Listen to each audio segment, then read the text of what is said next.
barisan. 3 barisan. Lama amat.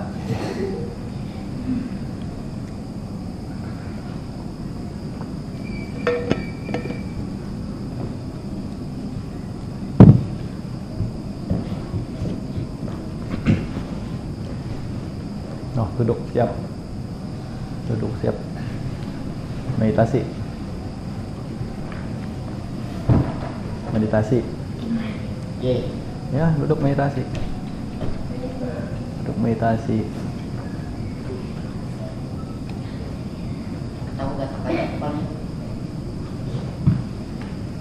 Angkat kaki kanannya, apeng. Oh. Tegak. Berarti biar bisa duduk lama.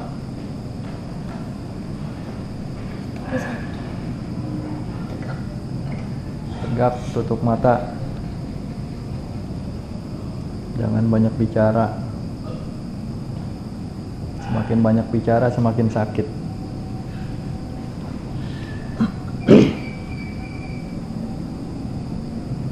Perhatikan konsentrasi pada napas masuk dan napas keluar. Waktu kita hidup di dunia itu terbatas. Jangan bilang usia masih kecil, usia masih muda, atau usia belum tua. Karena syarat untuk kehidupan itu berakhir bukanlah harus tua. Ada yang muda juga lebih dulu pergi. Ada yang belum sempat lahir juga sudah harus meninggal dunia. Jadi kehidupan itu tidaklah pasti. Ini lihat ketika hidup itu tidak pasti. Lalu bagaimana mau bawa hidup kita? Mau maju menjadi orang yang berhasil atau tidak jadi apa-apa, atau malah jadi orang yang merugikan bangsa dan negara. Jadi semua itu pilihan ada pada diri kita. Bagaimanapun kalau ingin berhasil, tentu harus diawali dari kemauan diri sendiri.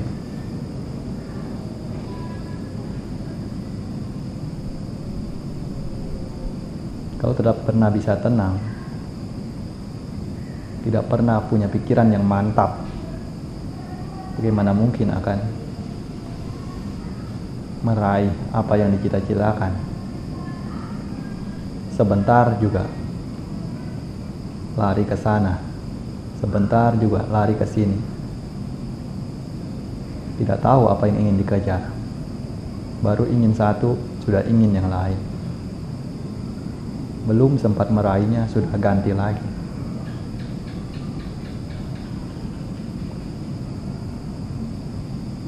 Makanya penting untuk menanamkan dasar pemikiran sedari masih kecil, sedari masih mudah untuk diluruskan. Karena seperti kayu biasanya, kayu semakin tua semakin sulit dibengkokkan. Tapi kalau masih kayu yang muda, dapat untuk dibentuk, mau diluruskan, mau dibengkokkan, bagaimanapun masih mudah. Nah, ini juga demikian. Waktu yang paling tepat untuk belajar. Jadi orang yang dapat berhasil apapun yang dituju. Keberhasilan dalam pikiran, dalam bentuk apapun, itu dapat untuk dicari. Mau dalam bentuk uang, kekayaan, kemasyhuran, kedudukan, atau apapun, semua dapat diraih. Namun sekarang pertanyaannya, apakah meraih itu terlebih dahulu, barulah belajar untuk menjaganya? Ataukah belajar terlebih dahulu, baru semua itu akan datang dengan sendirinya? Tentunya jawaban yang paling tepat adalah kita harus belajar terlebih dahulu. Dengan demikian segala macam yang diinginkan itu akan datang seiring dengan usaha yang kita kerahkan. Jadi kalau sudah dapat dulu, semisalkan sekalipun keinginannya adalah memiliki uang banyak, lalu dapat dari hasil memperoleh dapat undian atau menang lotre misalnya, sebanyak apapun itu, jika sebelumnya mindsetnya belum tertanam untuk dapat menjaga atau mengontrol bagaimana memakai harta benda, ujung-ujungnya pun habis dan malah bisa berbalik terlilit hutang. Tidak sedikit juga yang demikian. Nah, makanya penting untuk kita tanamkan terlebih dahulu pelajaran-pelajaran yang dapat membuat pikiran kita itu punya fokus, punya kendali. Mana yang perlu diutamakan terlebih dahulu. Kejar itu, bukan malah kejar sana, kejar sini, hingga ujung-ujungnya yang utama tidak terpenuhi. Makanya dengan praktek meditasi itu setidaknya dapat membuat penghematan yang tidak sedikit. Mulai dari ketika kita duduk meditasi dengan pikiran tenang, kalau siapa yang terbiasa menggunakan sosial media, juga dengan duduk meditasi setidaknya dapat menghemat kuota. Kalau siapa yang terbiasa lihat televisi, juga setidaknya hemat listrik sedikit. Atau apapun juga, karena dalam pelatihan duduk maupun berjalan meditasi tidaklah pakai modal, tidak ada apapun yang harus dikorbankan dalam bentuk materi. Cukup berkorban waktu, tenaga, pikiran dari diri kita untuk itu semua. Mengerahkan sepenuh kemampuan untuk menjaga kesadaran, tetap fokus pada objek meditasi yang diambil. Nafas masuk but, nafas keluar do. Perhatikan itu. Suara apapun yang terdengar, juga biarlah itu hanyalah sekedar suara. Tidak bahaya, tidak akan membuat celaka. Dia ada, nanti pun akan lewat begitu saja. Tidak perlu diperhatikan. Fokus pada batin kita. Ini yang paling utama. Pada pikiran sendiri. Lihat pikiran sendiri.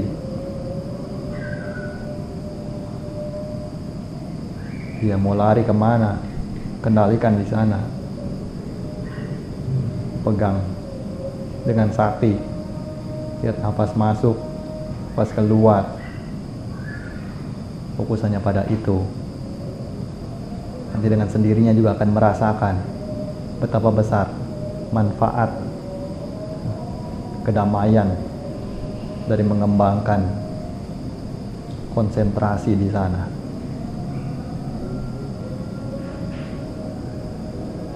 Semakin dalam juga semakin bahagia.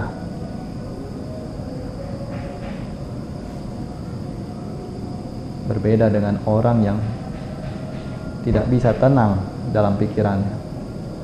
Setiap hari, sepanjang hari terus menerus kehausan, terus menerus kelaparan, ingin mencari ini dan itu. Pikirannya tidak pernah habis menginginkan sesuatu.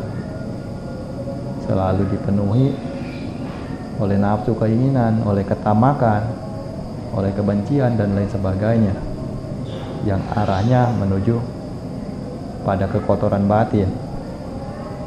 Bisa diwayangkan betapa menderitanya orang yang demikian. Namun bagi orang yang melatih diri dapat tenang, menjalankan segala tugas juga dengan sebaik mungkin, tugas apapun dengan sungguh-sungguh dijalani tanpa memiliki ketamakan, tanpa memiliki keinginan yang sifatnya negatif, hanya untuk mementingkan diri sendiri. Jadi itu lihat, semakin tenang, semakin damai, juga akan semakin paham betapa berharganya setiap waktu yang kita lalui, dan betapa sia-sianya jika waktu yang berlalu tersebut berlalu tanpa sama sekali ada manfaatnya, atau terbuang sia-sia, atau apalagi malah digunakan untuk hal-hal yang membawa malapetaka. Jadi sudah datang ke wihara, sudah dapat tempat yang mendukung, yang memadai untuk belajar dan praktek dhamma, hendaknya dimaksimalkan. Jangan sampai sia-sia, sayang tempat itu dibangun.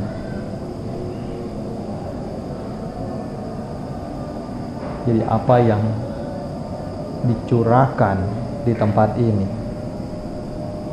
siapapun yang mendukung, baik dari segi materi, baik dari segi motivasi, ataupun doa dan lain sebagainya yang baik-baik, keseluruhannya merupakan apa yang bernilai untuk tempat ini. Dan jika kita yang mendapatkan segala fasilitas dari wihara ini tidak memanfaatkannya dengan baik, dapat dibayangkan betapa disayangkannya tempat ini ada. Apalagi jika mengabaikannya, seakan tidak ada artinya. Nah, di sanalah jadi semua akan kembali lagi kepada diri masing-masing. Siapa ingin mencari apa, dia pun akan memperoleh itu. Kalau ingin mencari emas, ingin mencari permata, bersungguh-sungguh mencarinya, maka akan mendapatkannya. Nah, siapapun yang ingin mencari kotoran, ingin mencari lumpur dan lain sebagainya, juga dapat mendapatkannya di tempat ini juga. Itu tergantung dari siapa yang ingin mencarinya, dan dirinya sendirilah yang akan membawa pulang itu semua. Jadi saat ini kita berusaha yang duduk di sini untuk mencari apa yang berharga dari tempat ini, untuk mencari apa yang dapat bermanfaat untuk membawa diri ke depannya sebagai bekal. Pengetahuan itu adalah apa yang tidak ternilai.